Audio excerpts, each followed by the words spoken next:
स्वागत है आपके अपने YouTube channel GTS study centre में। तो कल क्या होमवर्क था पहले ये बताइए।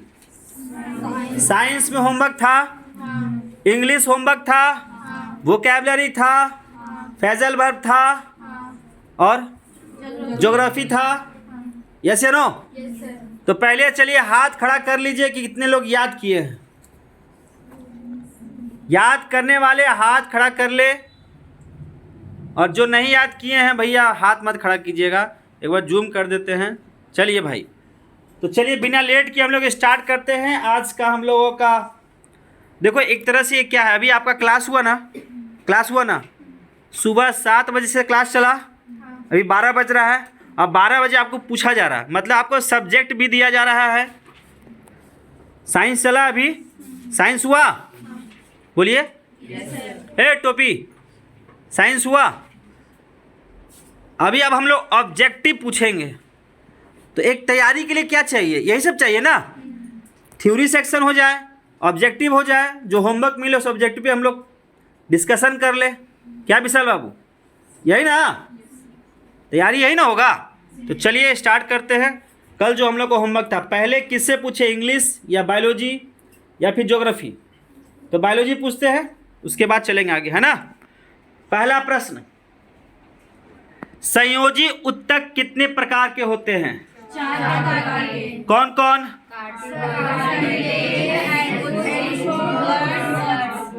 हाँ, ब्लड बोन, है ना।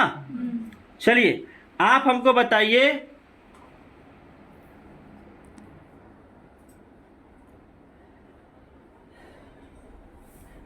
ये किसका श्रवण करते हैं? मैट्रिक्स का। किसका? हाँ, कार्टिलेज जो होता है उसका लोकेशन बताइए, तो कहाँ पे होता है?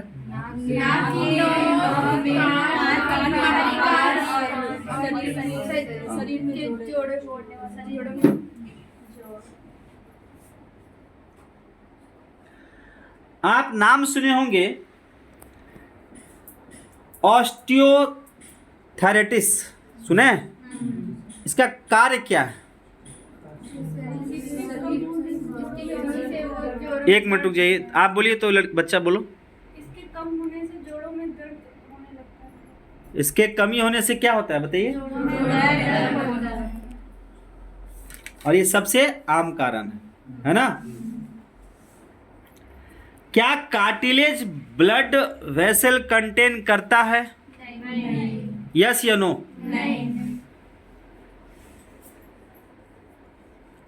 कार्टिलेज में क्या क्या होता है? प्रोटीन और एडिपोज टिश्यू का अगर हम बात करें तो आप बताइए कि एडिपोज टिश्यू क्या होता है, क्या करता है? कहाँ पाया जाता है ये? त्वचा के नीचे पाया जाता है, ठीक है। हाँ, मतलब वसा क्या करता है ये? ब्लड के बारे में आप हमको बताइए,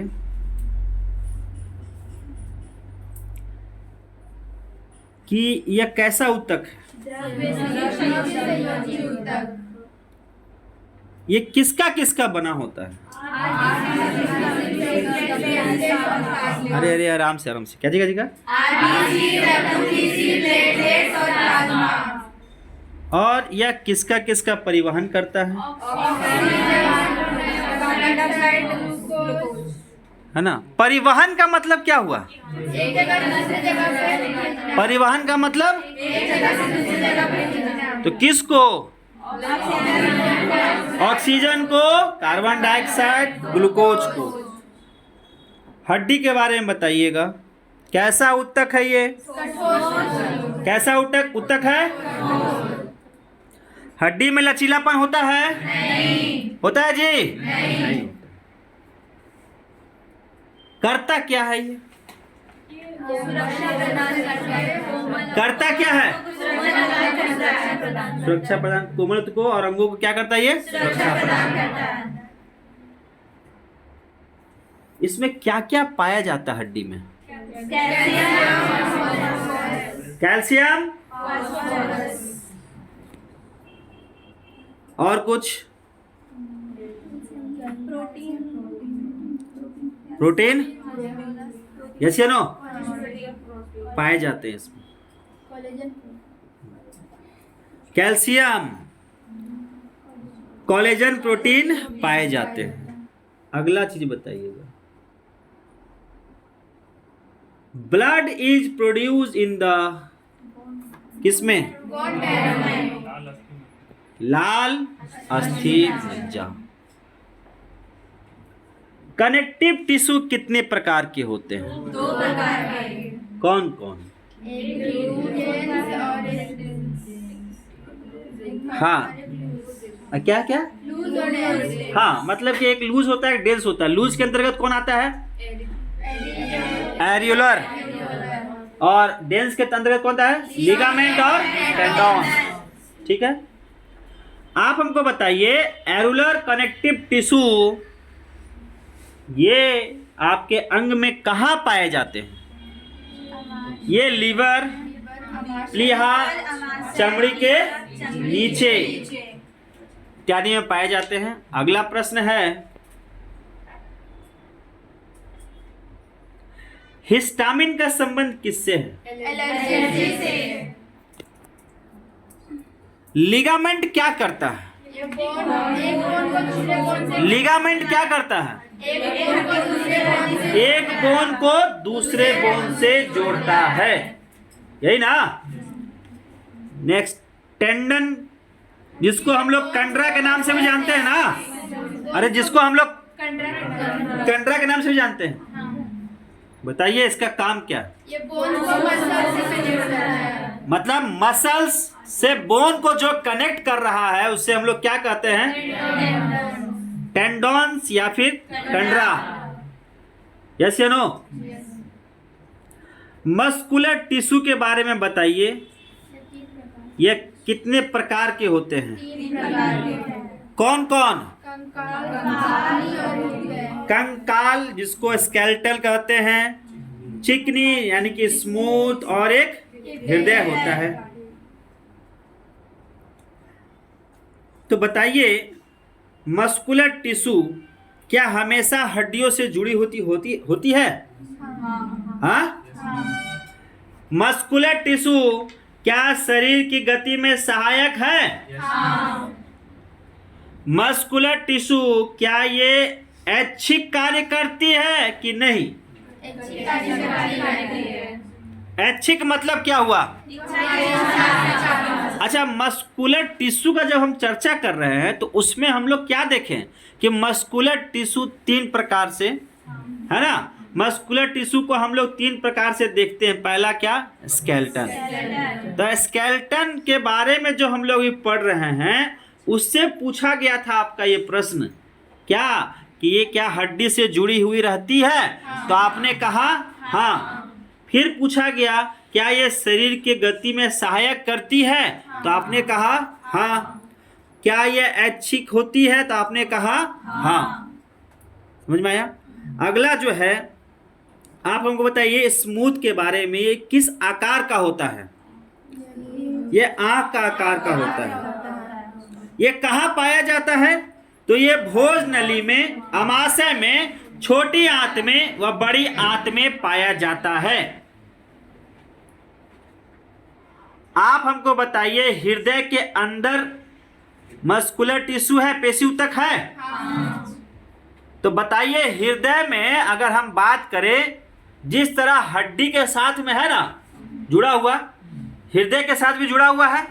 तो हड्डी तो आपका ऐच्छिक कार्य के रूप में काम कर रहा है, लेकिन अगर हम बात करें आपका हृदय का, तो हृदय क्या ऐच्छिक कार्य है? नहीं। तो वो क्या है? अनैच्छिक कार्य है। अगला बात करेंगे हम तंत्रिका ऊतक का, यानी कि न्यूरल टिश्यू। ये किसका भाग होता है? तंत्रिका। तंत्र का। आप हमको बताइए कि तंत्रिका ऊतक का निर्माण कैसे होता है? हाँ, आप क्या कहिएगा? बहुत सारे तंत्रिकाएं आपस में जुड़ती हैं तो तंत्रिका ऊतक का क्या होता है? निर्माण होता है। यहीं तक था। तो यहां तक था। इसको एक बार आज फिर ये होमवर्क देंगे, है ना? तो आप इसको याद कीजिए आप लोग, ठीक है? चलिए चलते हैं हम लोग कहाँ? ज्योग्राफी और वोकैबुलरी के पास। पहले ज्योग्राफी कर लेते हैं ना, उसके बाद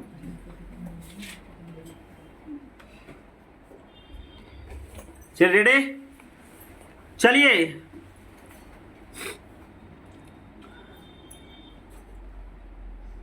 अगर हम आपसे पूछें, हमने आपका प्रश्न था आपका ऑस्ट्रेलिया से संबंधित, है ना? ऑस्ट्रेलिया से था ना प्रश्न। अगर हम आपसे पूछें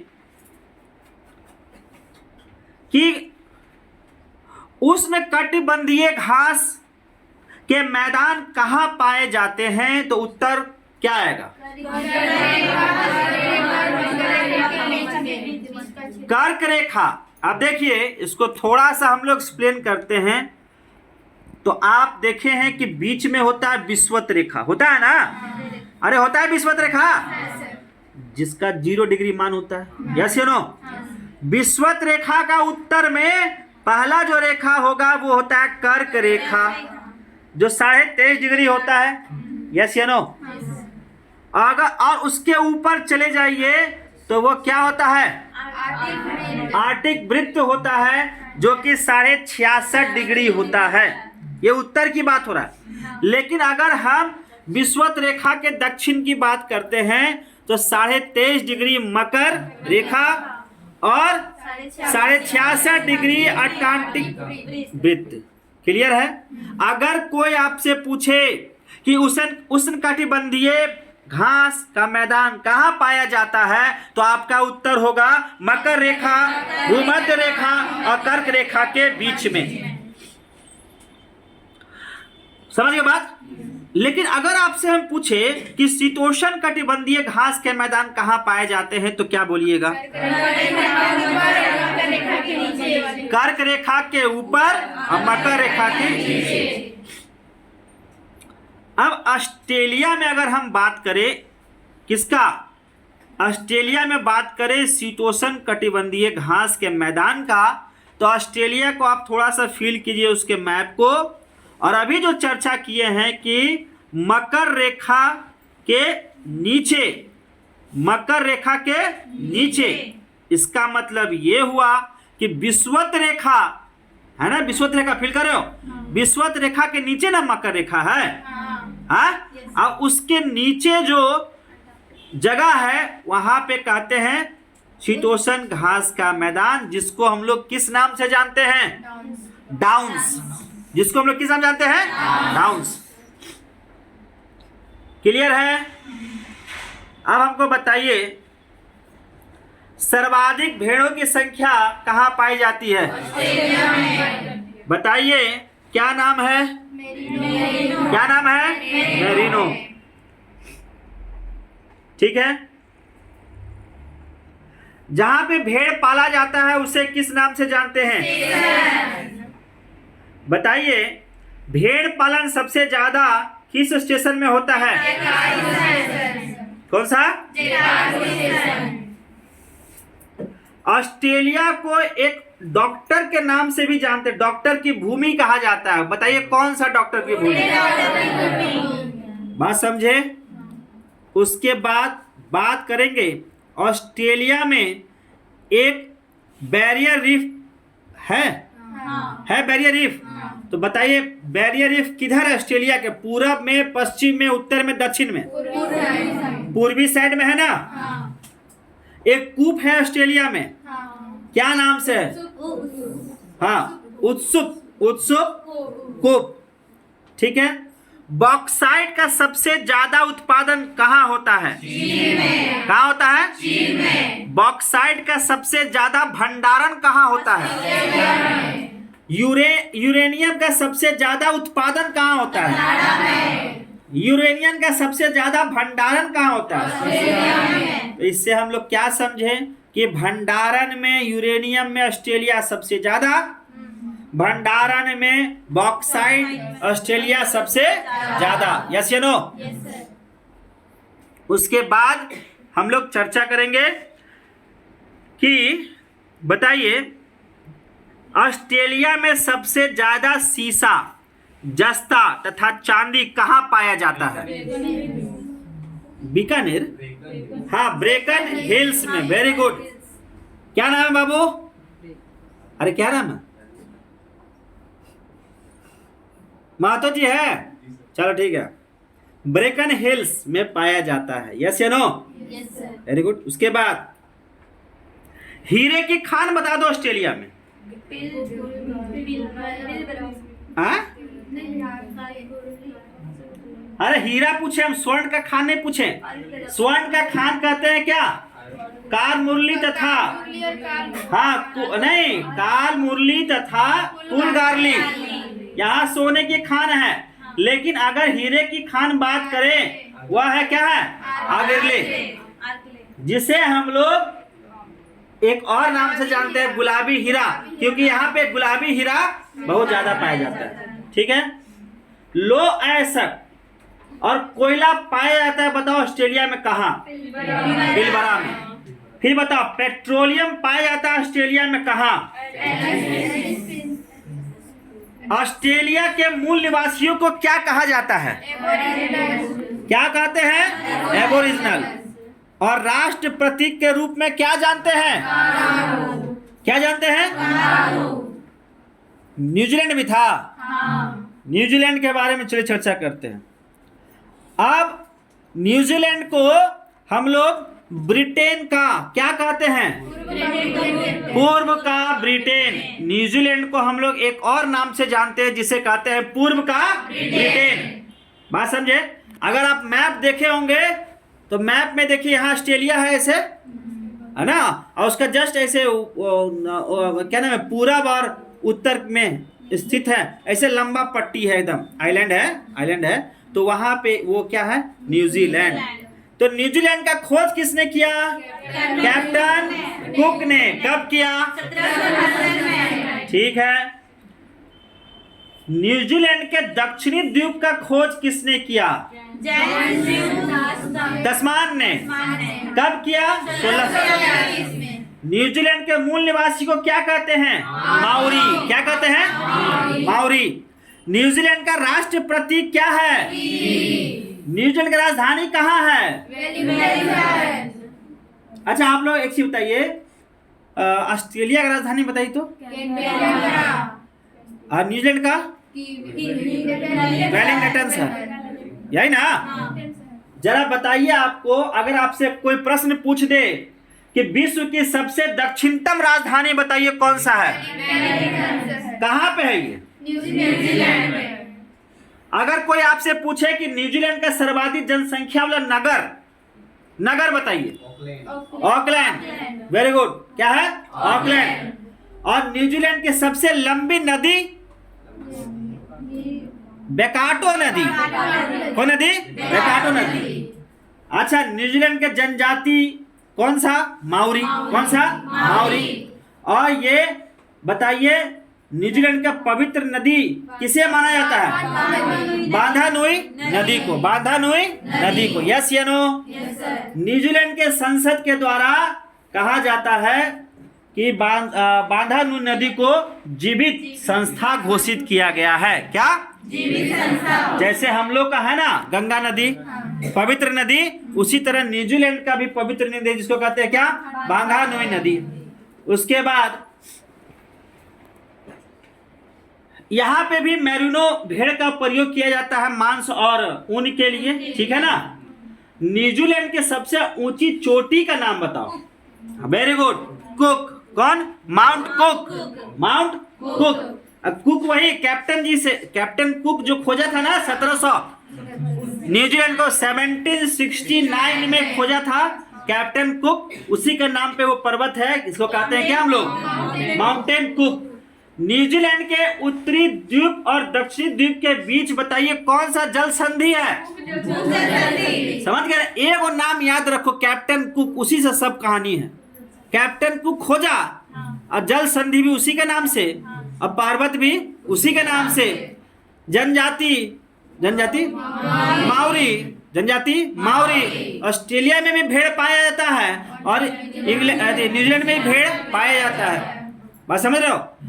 उसके बाद कहा जाता है कि न्यूजीलैंड में शीतोष्ण घास का मैदान का नाम बताइए। एक नाम किस एरिया में पाया जाता है बताइए? कॉन्टावरी एरिया में ये पाया जाता है। और था क्या होमवर्क? अफ्रीका आज ले लीजिए। नहीं, ऑस्ट्रेलिया, न्यूजीलैंड, अफ्रीका ये पूरा दे दीजिए। पूरा अफ्रीका रखते हैं कल हम लोग, ठीक है? न्यूजीलैंड ऑस्ट्रेलिया छोटा है ना, पूरा अफ्रीका रखते हैं कल, खत्म करते हैं। अफ्रीका को दो दिन पढ़ेंगे, 2 से 3 दिन, ठीक है? लंबा है ना, 2 से 3 दिन इसको अफ्रीका पढ़ेंगे। चल लाइए वोकैबुलरी लाइए। देखिए भाई, आप एक बात बताइए, आप लोग पढ़ने पहले थ्योरी पढ़िएगा तब तो ऑब्जेक्टिव जाइएगा, हाँ या ना? अरे यस या नो बोलिए। तो पहले स्टूडेंट को थ्योरी कॉन्सेप्ट क्लियर करना चाहिए, उसके बाद आप जाइए ऑब्जेक्टिव पे। मारिए ना जितना ऑब्जेक्टिव मारना है। दुनिया भर का बुक है, हाँ, दुनिया भर का बुक है, खोजिए, किताब लाइए, किताब से मोहब्बत कीजिए। देखिए बहुत मजा आएगा पढ़ने में, है ना? अब अभी जैसे हम ऑस्ट्रेलिया न्यूजीलैंड पूछें तो बहुत लोगों को याद है, बहुत लोगों को नहीं याद है, बहुत लोग पढ़े होंगे, बहुत लोग नहीं पढ़े होंगे, सोचेंगे कि नहीं यार टाइम पास होगा, इसको पढ़ने से क्या फ़ायदा। लेकिन आप एग्जाम में बैठिए तो कहीं ना कहीं आपका एग्जाम में यहाँ से प्रश्न आपको देखने को जरूर मिलेगा। बात समझ रहे? चलिए आते हैं फैजल वर्ब। लुक हो गया था ना? चलिए फैजल वर्ब लुक बताइए। लुक एट का मतलब देखना, ध्यान से देखना। एग्जाम्पल हम लोग कल, हम फटाफट पहले मीनिंग पूछ लेते हैं ना। चलिए लुक अप का मतलब सर्च करना, ढूंढना, वेरी गुड। लुक फॉर का मतलब चीजों को ढूंढना, वेरी गुड वेरी गुड, चीजों को ढूंढना। लुकअप का मतलब सर्च है, सर्च है, ढूंढना, जानकारी के लिए। किसके लिए? जानकारी के लिए। लेकिन यहाँ पे लुक फॉर का मतलब क्या है? ढूंढना और चीजों के लिए। अंतर यहीं पे है। बहुत अच्छा बोली ये लड़की, है ना? तो यही अंतर है, समझ रहे बात को? लुक ओवर का मतलब क्या है? जांच पड़ताल करना। क्या करना? जांच पड़ताल करना। उसके बाद लुक इनटू का मतलब क्या है? जासूसी या फिर जांच पड़ताल करना, है ना? इन्वेस्टिगेशन जिसको कहते हैं आप लोग। लुक डाउन अपन का मतलब क्या है? तुच्छ नजर से, तुच्छ नजर। तुच्छ नजर मतलब क्या होता है? जैसे हम आप लोग को बेइज्जती कर देते, यही ना? मारते हम क्या बोला? हाँ मारेंगे बस। तो चलिए, तुच्छ नजर से देखना, टू इंसल्ट समवन। देखिए भाई, विद्यार्थी जो होता है ना, विद्यार्थी का कोई इज्जत नहीं होता है। बात समझ लीजिए, होता है जी? न बोलिए। अरे शादी ब्याह कर लिए क्या आप लोग? आप शादी ब्याह कर लिए, परिवार हो गया, हम आपको बेइज्जती नहीं करेंगे। क्या जरूरी? आपका अपना रास्ता, मेरा रास्ता अपना है ना? लेकिन आप अभी किस क्षेत्र में हैं? पढ़ने का क्षेत्र में हैं। आप जो हैं अभी, क्या नाम है, जो बात आप गार्जियन से नहीं शेयर कर सकते हैं, वो आप एक टीचर से शेयर कर सकते हैं। उनको, वो आपको ज़्यादा समझते हैं, नहीं? तो ये सब चीज़ पे थोड़ा सा ऐसा मत समझिए, हम आपको बेइज्जती नहीं करते हैं, समझे रिया जी? हाँ, हम आपको बेइज्जती नहीं करते हैं, याद रखिएगा। चलिए उसके बाद लुक अप टू का मतलब क्या होता है? हाँ भाई, अब रिस्पेक्ट। अब रिस्पेक्ट आ गया। अब बोलिए। चलिए इस पे ज़्यादा एक्सप्लेन नहीं करेंगे। लुक अप टू का मतलब हो गया रिस्पेक्ट। फिर look forward to, something positive. Hope का मतलब आशा। होप का मतलब आशा कि क्या हो, कुछ अच्छा हो, अच्छा पॉजिटिव हो, है ना? लुक आफ्टर का मतलब देखभाल करना। लुक ऑन एज का मतलब किसी को मानना, रिगार्ड किसी को मानना, ठीक है ना? लुक ऑन का मतलब हाँ, to see what is happening but not do anything to help. सिर्फ देखना, सिर्फ देखना। लुक ऑन का मतलब सिर्फ देखना, कुछ हेल्प नहीं करना, मतलब सिर्फ देखना। बात समझ रहे हैं? उसके बाद लुक टू का मतलब इम्प्रूव या फिर better. Look out, be careful about, सचेत होना, यस या नो। तो ये आप इसका मीनिंग याद कीजिए, फिर तो आपका जिसमें लिखेंगे तो हो ही जाएगा। फैजल वर्ब क्या था हम लोग का, अगला क्या था? चलिए वोकैबुलरी नहीं लाए, कोई बात नहीं, जो होमवर्क था वही ना। कल हम लोग स्टार्ट करेंगे वोकैबुलरी से, फिर चलेंगे हम लोग बायोलॉजी में, फिर चलेंगे हम लोग ज्योग्राफी में। पहले बताइए ये सीरीज आप लोग अच्छा लग रहा है? क्लास के बाद ऑब्जेक्टिव, क्लास के बाद ऑब्जेक्टिव, मजा आ रहा है? तो जो भी स्टूडेंट इस वीडियो को देख रहे हैं वो चैनल को अगर पसंद आ रहा होगा तो प्लीज़ सब्सक्राइब कीजिए, ज़्यादा शेयर कीजिए। मिलते हैं नेक्स्ट वीडियो में, ख्याल रखिएगा, टेक केयर, बाय बाय।